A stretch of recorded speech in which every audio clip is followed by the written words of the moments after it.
தனுசு ராசி தனுசு லக்ன அன்பு சொந்தங்களுக்கு வணக்கம். நான் உங்கள் அஸ்ட்ரோ புவனேஸ்வரி பேசுகிறேன். இந்த தனுசு ராசி தனுசு லக்னத்துக்கு செவ்வாயோடைய ஆட்சி பலம் பெறக்கூடிய பலன்கள். தனுசை பொறுத்தவரையும் இந்த செவ்வாய் நல்லா இருந்ததா காதல், இந்த செவ்வாய் நல்லா இருந்ததா குழந்தை, இந்த செவ்வாய் நல்லா இருந்தால் மட்டும்தான் பெயர் புகழ். இப்பேற்பட்ட செவ்வாய் பகவானுடைய ஆட்சி பலம் பெறக்கூடிய பலன்கள் இந்த தனுசு ராசி மற்றும் தனுசு லக்னத்திற்கு மே 15ஆம் தேதிக்கு மேலே எப்படி இருக்க போகுது, இதனால் ஒரு வளர்ச்சிகள், ஒரு growth என்ன விதமான தாக்கத்தை கொடுக்க போது இந்த செவ்வாயோடைய பயிற்சி பலன்கள் நிச்சயமாக பார்க்கலாம். முதல்ல ஒன்று தெரிஞ்சுக்கோங்க, பிறந்த கால ஜாதகம் நீங்கள் எந்த ராசியாக வேணால் இருக்கட்டும், ஆனால் நீங்கள் என்ன சொல்லக்கூடிய விஷயங்கள் என்ன அப்படின்னு கேட்டிங்கன்னா, லக்னம், நீங்கள் யார், எப்பேற்பட்டவர், அடுத்தடுத்து உங்களுக்கு நடக்கிறதுக்கு என்னென்ன காத்துட்ருக்கு, என்னென்ன விஷயத்தை எப்படிலாம் நீங்கள் டேக்கிள் பண்ண போகிறீங்க, ஒரு காதல் எவ்வளோ தூரம், ஒரு கல்யாணம் எவ்வளோ தூரம், ஒரு குழந்தை பிறப்பு எவ்வளோ தூரம், ஒரு தொழில் எவ்வளோ தூரம், இந்த மாதிரி எல்லா விஷயங்களுக்கும் பிறந்த கால ஜாதகம் மட்டுமே தான் ஒரு விஷயத்தை சொல்கிறதுக்கு கடமைப்பட்டிருக்கு. நம்ம பார்க்கக்கூடிய அனைத்து பலன்களுமே கோச்சாரம் சொல்லக்கூடியது, ராசியை பேஸ் பண்ணி மட்டுமே பார்க்கக்கூடிய பலன்கள் தான்.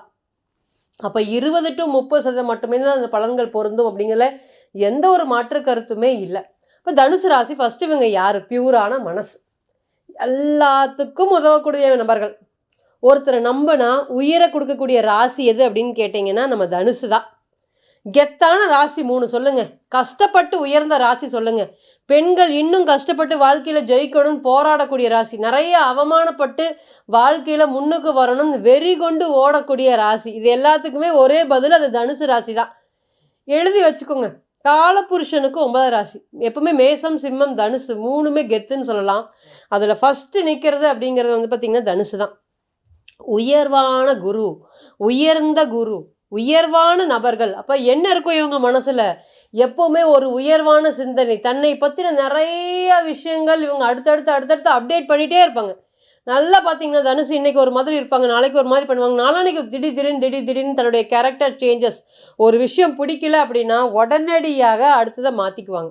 இந்த மாதிரி ஹேபிட் சேஞ்சஸ் அப்படிங்கிறது நிறைய அந்த தனுசு ராசியை பொறுத்தவரை இருக்குது. அதுக்கு இணையான இன்றைக்கி புரோக்கன் ஹார்ட்ஸும் ரொம்பவே கஷ்டத்தில் இருக்கக்கூடிய ஒரே ராசி அப்படிங்கிறது இவங்க தான். இந்த ராசிக்கு உண்டான பெருமை ராசிநாதன் மட்டுமே தான். அப்போ என்ன, எல்லாருக்கும் நல்லது நினைக்கக்கூடிய ராசி, எல்லாருக்கும் நல்லது பண்ணக்கூடிய ராசி, எல்லாத்துக்கும் கடன் கொடுத்து அதை அவங்களாம் வாழ்க்கையில் முன்னுக்கு வராங்களான்னு வேடிக்கை பார்க்கக்கூடிய ராசி. இந்த தனுசு ராசியெல்லாம் காதலிச்சுன்னு வச்சுக்கோங்களேன், ஆப்போசிட் நபருக்கு எவ்வளோ பணம் நான் செலவு பண்ணியிருக்கேன் மேடம், கணக்கே பார்க்காம நான் செலவு பண்ணியிருக்கேன் அப்படின்னு ஒருத்தங்க சொல்கிறாங்க அப்படின்னா அது தனுசு ராசியை பொறுத்தவரையும். என்னுடைய வீட்டுக்கார், கணவராக இருக்கட்டும் மனைவியாக இருக்கட்டும், போதிய சம்பாத்தியம் பண்ணவே இல்லை, நான் தான் என்னுடைய குடும்பத்தை காப்பாற்றுறேன்னு இப்போ ரீசெண்ட் டைமில் ஒரு ஜாதகத்தை பார்த்தோம் நம்ம. அப்போ அவங்க ஜாதகத்தை கொண்டு வந்து கொடுத்தாங்க. உங்ககிட்ட கொடுக்கும்போது என்ன சொல்லியிருந்தோம், நம்மளுடைய ஜாதகத்தை படி நீங்கள் பொருளாதாரத்தில் வந்து பார்த்திங்கன்னா பெரிய அளவுக்கு உயர்வான ஒரு இடத்துக்கு போகிறதுக்கு காத்துட்ருக்கீங்க, ஆனால் திருமண வாழ்க்கை உங்களுக்கு மைனஸாக இருக்குது, நிறைய விஷயங்கள் உங்களுக்கு மட்டுமே, உங்களோட குடும்பத்தில் உங்களுக்கு மட்டுமே தெரிஞ்ச விஷயங்கள் பலது இருக்குது, நீங்கள் இன்னுமே யாருக்கிட்டேயும் சொல்லாமல் அதை மெயின்டைன் பண்ணுறீங்க அப்படின்னா. ஆமாம் மேடம், நிதர்சனமான உண்மை. என் கணவர் வேலைக்கு போயே கிட்டத்தட்ட 10 வருடங்கள் மேலே ஆச்சு, அவருக்கு எந்த வேலையும் பெருசாக செட் ஆகவே மாட்டேங்குது, இதனால் நான் மட்டும்தான் வேலைக்கு போய் என்னுடைய குடும்பத்தை பார்த்துக்கிறேன், என்னுடைய விஷயங்கள் நான் இந்த மாதிரி தான் குடும்பத்தை காப்பாற்றிட்டு இருக்கேன் அப்படின்னு யாருக்குமே தெரியாது, என்னுடைய அப்பா அம்மாவுக்கு கூட நான் சொல்லாமல் இந்த சீக்ரெட்டை நான் மெயின்டைன் பண்ணி வச்சுருந்தேன், நீங்கள் கண்டுபிடிச்சி சொல்லிட்டீங்க, என்னால் என்னுடைய வீட்டுக்காருக்கு வந்து எந்த ஒரு பிரச்சனையுமே பொருளாதாரத்தில் சப்போர்ட் பண்ணலினாலும் நான் அவரை என்னுடைய காலங்கள் வரையுமே சந்தோஷமாக வச்சுக்கிறதுக்கு காத்துட்ருக்கேன் அப்படின்னு முதல் வார்த்தை சொன்னாங்க. அப்போ சொல்லும் போது இதுக்கெல்லாத்துக்குமே எப்படி விஷயங்கள் பொருந்தி வருது அப்படின்னு கேட்டிங்கன்னா பிறந்த கால ஜாதகம் தான். இன்னுமே என்ன அப்படின்னு கேட்டிங்கன்னா, அவர் வாங்கி வச்ச பல கடனையும் நீங்கள் தான் அடைக்கிற மாதிரியான ஒரு சூழ்நிலைகள் இருக்குது. ஆமாம் மேடம், நிதர்சனமான உண்மை, அதுக்கு தான் நான் ஜாதகம் பார்க்குற வந்திருக்கேன்.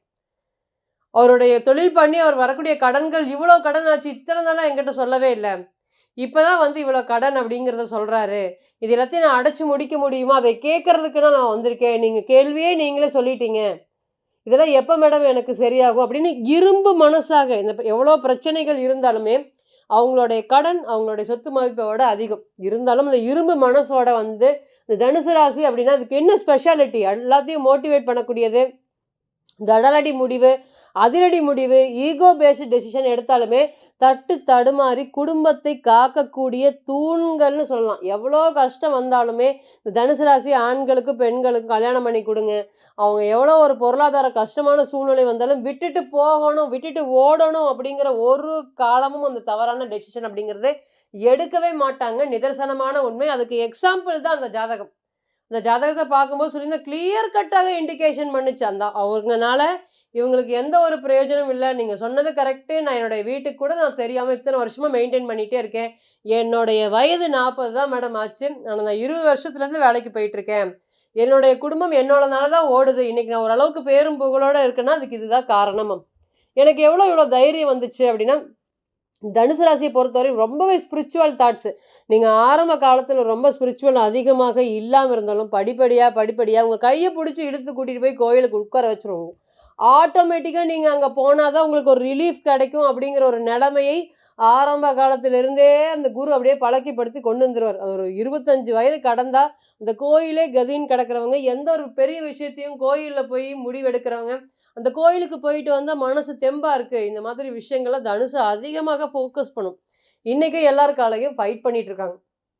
இன்றைக்கும் பார்த்துக்கோங்க, நிறைய திருமண வாழ்க்கையில் சங்கட்டங்களோட இன்றைக்கி ட்ராவல் பண்ணாலும் வெளியே சத்தம் வராமல் அந்த திருமண வாழ்க்கையை கொண்டு போயிட்டு இருக்கிறது இந்த தனுசு தான். இன்னுமே சொல்ல போனால் இவங்க சம்பாரித்து இவங்க குடும்பத்தை காக்கக்கூடிய தூண்கள் அப்படின்னு தைரியமாக சொல்லலாம்.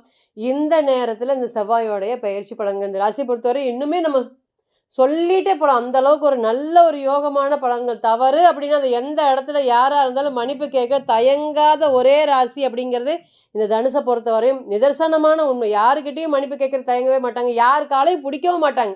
போயிட்டு வா, தயவு செய்து நான் என்னோட விஷயத்த பார்த்துக்கிறேன்.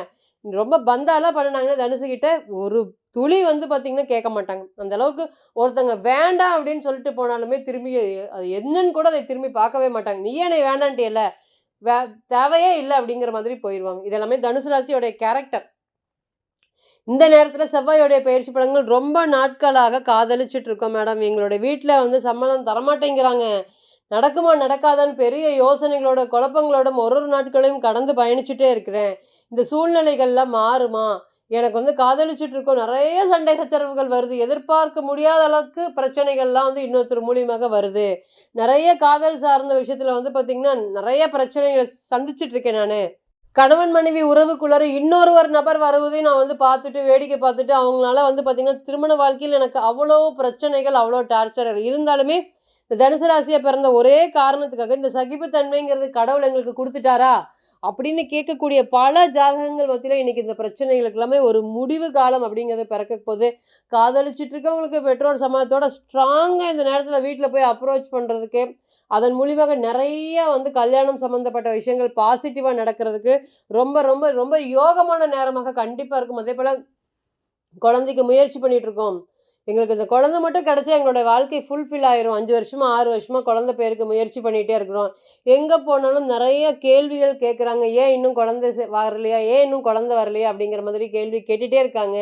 இந்த மாதிரிங்களாம் எல்லா இடத்துக்கும் போகிறதுக்கு கூட நான் அவாய்ட் பண்ணிட்டேன் மேடம் அப்படின்னு சொல்லக்கூடிய நபர்களுக்கு இனி குழந்தை பேர் அப்படிங்கிறது ரொம்ப அதிகமான ஒரு பாக்கியம் அப்படிங்கிறது இந்த நேரத்தில் கிடைக்கும் போது நிறைய திருமண வாழ்க்கையில் சண்டை சச்சரவுகளோட இது அடுத்தது எண்ட் ஆகுமா, இது சேருமா சேராதான்னு பல காலங்கள் ஓடிட்டு இருக்கக்கூடியது தனுசுக்கு இனி திருமண வாழ்க்கை எல்லாமே பார்த்தீங்கன்னா தனுசை மட்டும்தான் விட்டு கொடுத்துட்டு போயிடுவாங்க. ஆப்போசிட் நபர்கள் விட்டு கொடுக்காம பிடிவாதமாக இருக்கிறனால நிறைய திருமண வாழ்க்கையில் ப்ராப்ளம் ஃபேஸ் பண்ணிட்டு இருக்காங்க. அந்த பிரச்சனைகள் எல்லாமே இனி வரக்கூடிய காலங்களில் படிப்படியாக சரியாக போகுது. வீடு கட்டுவதற்குண்டான பூர்வீக சம்மந்தப்பட்ட விஷயத்தில் இருக்கக்கூடிய பிரச்சனைகள் எல்லாமே இனி படிப்படியாக சால்வ் ஆகும். வேலை தனுசை பொறுத்தவரை வேலை நல்லா இருந்துட்டால் எந்த பிரச்சனையும் இல்லை. இன்றைக்கி வேலையில் கடுமையான மன உளைச்சல். ஏன் சனி 10ஆம் பார்வையாக ராசியை பார்க்குறப்ப வேலையில் ஒரு தெளிவில்லை. நீங்கள் உங்களை நம்பி நீங்கள் கொடுக்கக்கூடிய வேலைகள்லாம் மற்றவங்க உங்களையே ஏனியாக ஏறிட்டு போய் உங்களை மிதித்து கீழே தள்ளிடுறாங்க. நீங்கள் சேர்த்து விட்டு நபர்களே உங்களை வேலையிலேருந்து கடுமையான மன உளைச்சல்கள், பிரச்சனைகள், அங்கே திரும்பி இருக்க முடியுமா இருக்க முடியாதா அப்படிங்கிற மாதிரி இத்தனை வருஷமாக இண்டிபெண்ட்டாக ஒரு இடத்துல வேலை பார்த்துட்டு இருந்தேன், இன்றைக்கி அதுவே எனக்கு ஆப்போசிட்டாக அகெயின்ஸ்டாக திரும்பிடுச்சு. இந்த மாதிரி விஷயங்களுக்கு இனி இந்த மாதிரி பிரச்சனைகள் எல்லாமே படிப்படியாக சால்வ் ஆகும். நிறைய வெளிநாடு சம்மந்தப்பட்ட விஷயத்துக்கு வெளிநாடு சார்ந்து நான் போவேனா அப்படின்னு கேட்கக்கூடிய நபர்களுக்கும் இந்த நேரம் மனசு லேசாகி ஒரு புதிய முயற்சிகளும் பெரிய அளவுக்கு திருப்பத்தை நோக்கி பயணமாக கண்டிப்பாக இருக்கும் அப்படிங்கிறத மாற்று கருத்தே இல்லை. இன்னுமே நிறைய விஷயங்கள் இந்த ராசியை பொறுத்தவரையும் நடக்கிறதுக்கு செவ்வாயோடைய அனுகிரகம் பெற்ற ராசிங்கிறனால கண்டிப்பாக முருகனுடைய அருள் நிச்சயமாக இந்த ராசியை பொறுத்தவரை இருக்குது. இருந்தாலும் பிறந்த கால ஜாதகம் தான். தசா புத்தியாக இருக்கா, அந்தரமாக இருக்கா, இன்னைக்கு கோச்சாரமாக இருக்கா, எப்படி சப்போர்ட் பண்ணுது அப்படிங்கிறதுக்கு தனிப்பட்ட ஜாதகம் மட்டுமே தான் பதில் சொல்கிறதுக்கு கடமைப்பட்டிருக்கு. ஸோ தனிப்பட்ட ஜாதகத்தை நீங்கள் ஆலோசனை பண்ண விருப்பப்பட்டீங்கன்னா கீழே இருக்கக்கூடிய நம்பருக்கு காண்டாக்ட் பண்ணுங்கள். நான் வணங்கக்கூடிய நரசிம்மர் உங்கள் எல்லோருக்குமே நல்ல வளமான வாழ்க்கையை ஏற்படுத்தி தரேன் நான் நிச்சயமாக பிரார்த்தனை பண்ணிக்கிறேன். மீண்டும் ஒரு பதிவில் உங்களிடம் சந்திக்கும் வரை உங்களிடமிருந்து விடைபெறுவது உங்கள் அஸ்ட்ரோ புவனேஸ்வரி. நன்றி, வணக்கம்.